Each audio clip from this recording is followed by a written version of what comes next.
Bonjour chers téléspectateurs et chères téléspectatrices. Nous sommes très heureux de vous retrouver et vous souhaitons la bienvenue à ce nouveau numéro de Habarize Expo, votre émission dédiée à la participation des Comores à l'exposition universelle de Dubaï. Quel est le rôle des technologies numériques dans la vie de tous les jours? De l'enseignement à la finance, en passant par le transport ou encore le marketing, le numérique occupe de plus en plus de place dans l'environnement socio-économique des Comores.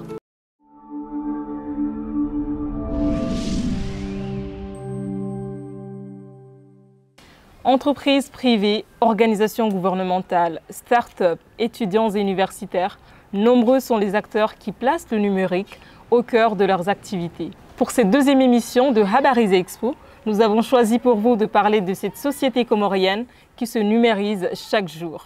Pour cela, j'ai le plaisir d'accueillir M. Chamsoudine Mzawiani, entrepreneur, directeur général de l'ANADEN, l'Agence nationale de développement du numérique aux Comores. Bonjour M. Mzawiani. Bonjour. À ses côtés, M. Guy Roy-Burundi, directeur général d'Exim Bank.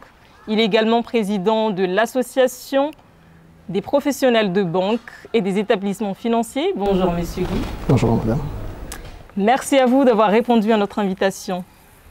Tout le monde parle de numérique, mais pour nos téléspectateurs, pouvez-vous nous expliquer ce que c'est le numérique exactement, M. Mzawiani?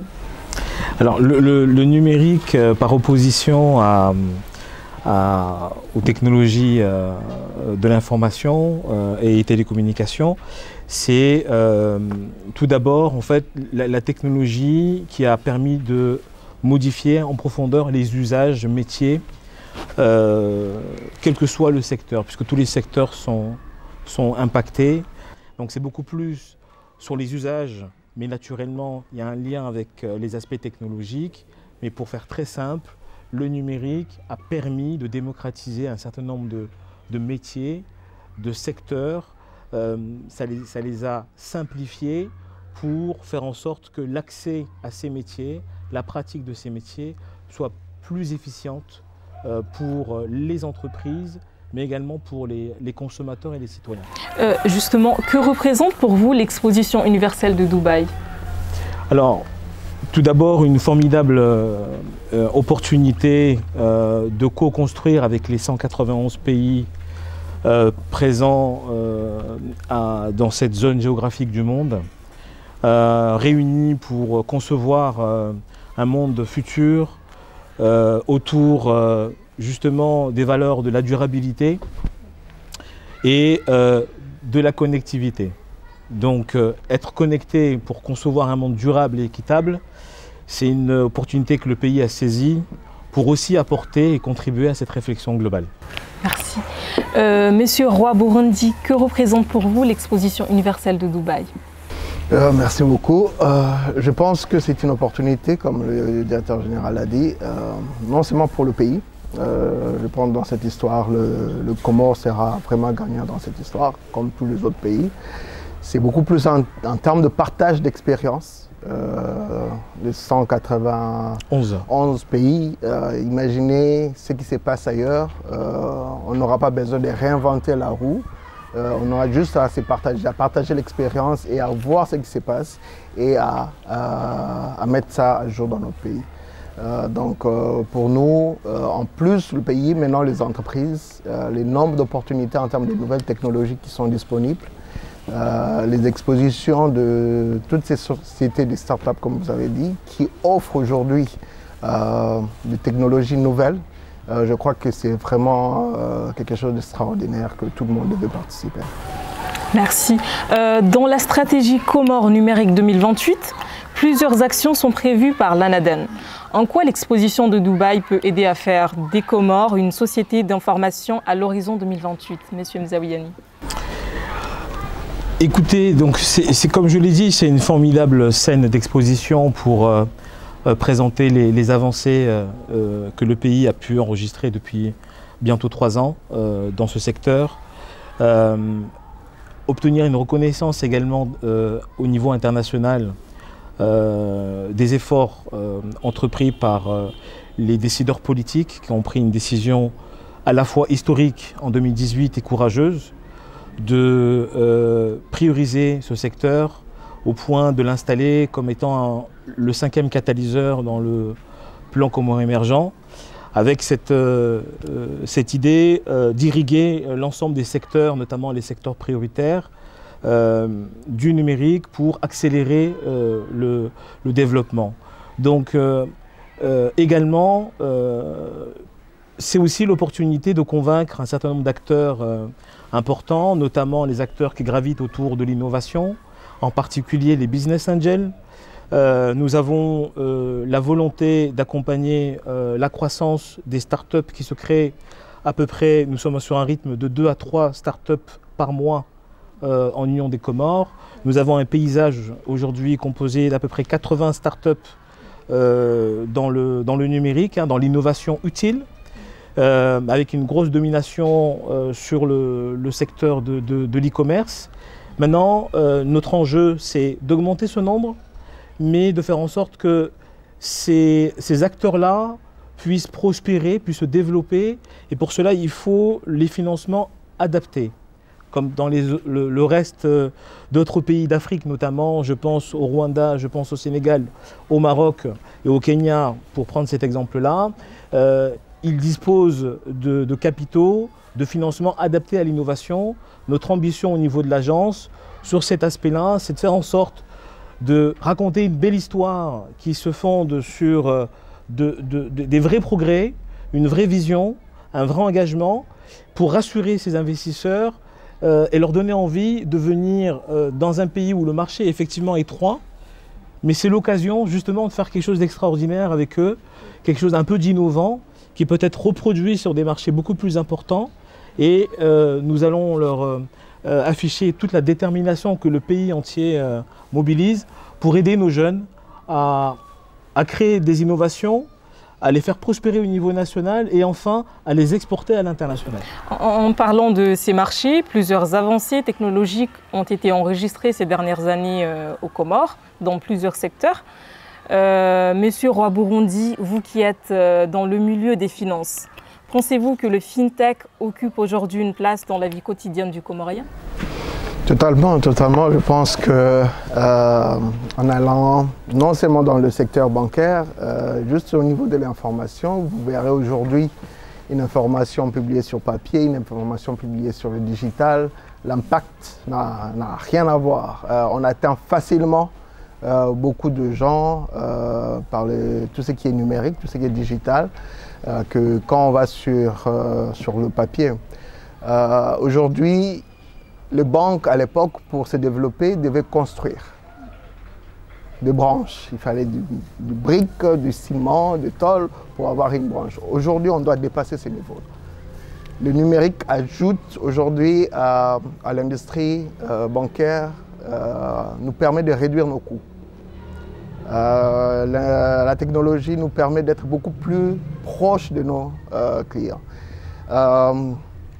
En tant que président de l'APVF, je parlerai de l'arrivée de Mobile Money. Aujourd'hui, ils peuvent aller là où les banques traditionnelles ne peuvent pas aller. Nous, aujourd'hui, à l'Exim, on ne peut être qu'à Mitsamuli, peut-être à Fumbuni, mais on ne va pas aller plus loin que ça. C'est ça l'approche, c'est ça la nouvelle technologie. La nouvelle technologie nous apporte une approche beaucoup plus aisée et beaucoup plus proche de nos clients, sans un moindre coût et plus efficace que ce que les banques traditionnelles étaient. Merci. Après la journée des Comores le 8 novembre, un forum économique se tiendra à Dubaï. Le 9 novembre, autour des opportunités d'investissement aux Comores. Quel est l'intérêt pour une structure comme l'Exim Bank d'être présente à ce forum? On a tout intérêt. L'Exim Bank aujourd'hui pense non seulement être présent dans ces forums. Ce que je dis avant, que le bénéfice que le pays va avoir sur ces forums, automatiquement l'Exim Bank devait en bénéficier. Je ne vais pas parler de l'acquisition de nouveaux clients, mais je vois beaucoup plus en termes de la technologie, qu'est-ce que nous, on pourra gagner pour nous faciliter aujourd'hui. On est en train de mettre à jour notre système bancaire. Quand je dis système, je veux dire l'application bancaire en soi, pour nous permettre aujourd'hui ou demain d'être prêts à toutes ces nouvelles technologies qui arrivent à intégrer facilement ces solutions. Donc, dans ce genre de forum, on est sûr que on devait être capable, non seulement pour la banque, de se développer et d'acquérir ces nouvelles technologies, mais permettre aussi en même temps au pays, via les services bancaires, et précisément le service de l'Exim Bank, à attirer beaucoup plus de services. Aujourd'hui, je vous donnerai un exemple. Tous les services de l'État sont faits physiquement. Je veux une attestation de résidence, je dois aller me présenter physiquement. Mais on est sûr qu'avec la technologie, si on se mettait ensemble avec le pays, toutes ces activités-là pourraient être en ligne. Et s'il y a en ligne, il y a paiement, il y a toujours une institution bancaire derrière. Donc nous pensons à ça et c'est pour ça qu'on est en partenariat très solide et très profond avec le gouvernement dans ce forum. Monsieur Mzaouyani, pour la première fois à l'exposition universelle, les Comores vont disposer de leur propre pavillon. Quel est l'agenda des activités numériques du pavillon des Comores et qu'est-ce que les acteurs du numérique comorien vont exposer aux visiteurs? Si vous permettez, peut-être essayer de compléter ou de rebondir sur l'intervention de mon collègue directeur général de l'Exim Bank. Et effectivement rassurer sur le fait que nous nous sommes dotés d'un programme qui permet de digitaliser l'administration. Donc effectivement, bon nombre de services de l'administration publique dans les prochains mois seront accessibles en ligne. Et dans la phase d'après, ces services-là vont intégrer dans leur globalité le paiement en ligne. Et naturellement, il n'y aura aucune discrimination au niveau des banques. Tous les acteurs qui sont présents, agréés en Union des Comores, seront référencés pour que les citoyens puissent très facilement utiliser les moyens de paiement existants dans le pays. Donc c'était effectivement l'occasion pour moi de faire un petit rappel sur ça. Le portail gouvernemental est en cours de développement.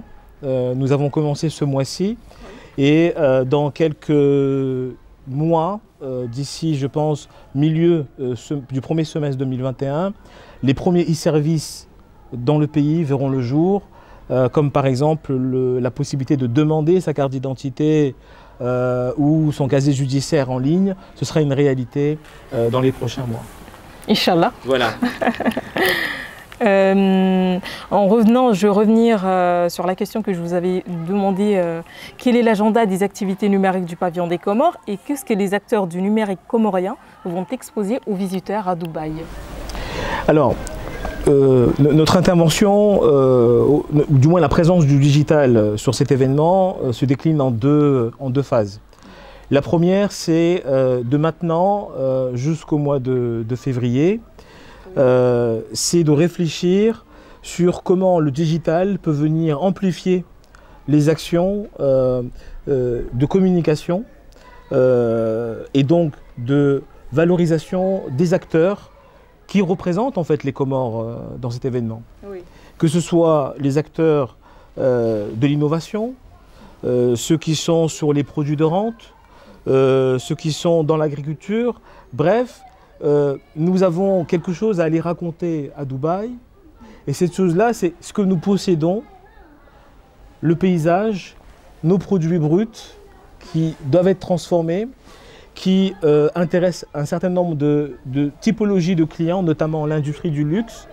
Et par rapport à ça, nous réfléchissons sur la manière la plus adaptée de créer une communication digitale et une interaction digitale avec notamment la diaspora, mais également des acteurs majeurs, que ce soit dans la cosmétique, l'agriculture, des grandes marques comme L'Oréal, etc. Interagir via le digital à distance avec ces gens-là pour leur donner envie d'être présents dans notre pavillon et venir découvrir les opportunités qu'on représente. Le deuxième volet, rapidement, c'est au mois de février. Nous avons la semaine du numérique. Et là, l'idée, c'est effectivement, de manière très rapide, mettre en visibilité les grands projets structurants que le pays a dans le numérique, comme le data center ou le technopole en Union des Comores. Mais également, ça sera l'occasion de permettre, comme je le disais tantôt, à nos startups d'avoir de la visibilité. Pourquoi pas de pouvoir créer des partenariats, mais de rencontrer en tout cas des professionnels, notamment de l'investissement, pour favoriser les chances d'obtenir un accompagnement, des opportunités de financement de leur innovation. Merci. Vous êtes le président de l'APBF, Association professionnelle de banques et des établissements financiers. Comment est-ce que les banques encouragent aujourd'hui ou doivent encourager l'innovation et les projets créatifs portés par les jeunes? Écoute, les banques aujourd'hui n'ont pas d'autre choix à part d'aller dans la digitalisation. La banque qui ne veut pas se digitaliser aujourd'hui, eh ben, il est appelé à disparaître. Ça, je peux vous le dire. Ça va tellement vite. Aujourd'hui, on parle de soit les sociétés de télécommunications vont acquérir les banques, soit les banques vont acquérir les sociétés de télécommunications. On va finir par être soudés. Alors, au niveau de l'industrie, les banques ont compris que soit on vient avec la télécommunication ou bien on reste derrière. Ces genres de forums, et c'est les jeunes qui sont aujourd'hui en train de créer ces startups qui sont en train d'apporter des idées ou bien de produits, des services très innovants, nous, on ne peut que les suivre. Maintenant, il faut voir qu'est-ce qu'on va faire au niveau, j'ai déjà parlé des investisseurs. Soit les investisseurs viennent de l'extérieur, soit nous, on crée des partenariats locaux pour ces jeunes-là de pouvoir qu'on les accompagne ensemble, qu'ils créent ces produits et que nous, on soit là et on aura tous à gagner. Donc, au niveau de l'APBF, au niveau de l'industrie, on est totalement convaincu que demain, c'est réservé à tout ce qui est digital. Merci. Vous souhaitez rajouter un dernier mot pour conclure ce moment? Je dirais plutôt un mot général d'un penseur qui a dit que l'Afrique a raté l'ère de l'industrialisation, mais l'Afrique ne devrait pas rater l'ère de la digitalisation. C'est sûr. Monsieur Mzaouiani, vous souhaitez rajouter un dernier mot? Oui, je pense que c'est bien de prendre un peu de recul et de voir à quel point le pays est en train de progresser. Il y a eu deux temps forts. Le premier temps fort, c'est la conférence des partenaires au développement en décembre 2019, qui a permis d'asseoir cette vision long terme du plan Comores émergent et de décliner de manière sectorielle les priorités. Mais d'affirmer aussi certaines priorités comme innovantes et audacieuses comme le tournant numérique des Comores. Le deuxième temps fort, c'est effectivement l'exposition universelle de Dubaï. Nous nous sommes relevés du Covid, nous nous sommes ressoudés, nous sommes en synergie avec le secteur privé et nous allons à l'international raconter une histoire commune, démontrer que notre pays qui reste à visiter, qui doit être découvert, apporte des opportunités et nous sommes en train de mettre en place les infrastructures, préparer le capital humain, on n'en a pas parlé, je pense que le directeur général est concerné au premier chef puisque la banque connaît sa mutation, le capital humain également doit s'aligner et donc voilà ce que je voulais comme mot de la fin, dire que utilisons les bons mots, le pays est en train de changer positivement et donc continuons nos efforts. Merci à vous. Ainsi, notre émission touche à sa fin. Merci d'avoir pris part à cet échange. Vous pouvez suivre l'évolution de l'Expo de Dubaï et de la participation des Comores à travers les médias dédiés. Nous nous retrouverons la semaine prochaine pour un nouveau numéro de Habariza Expo. Merci à vous.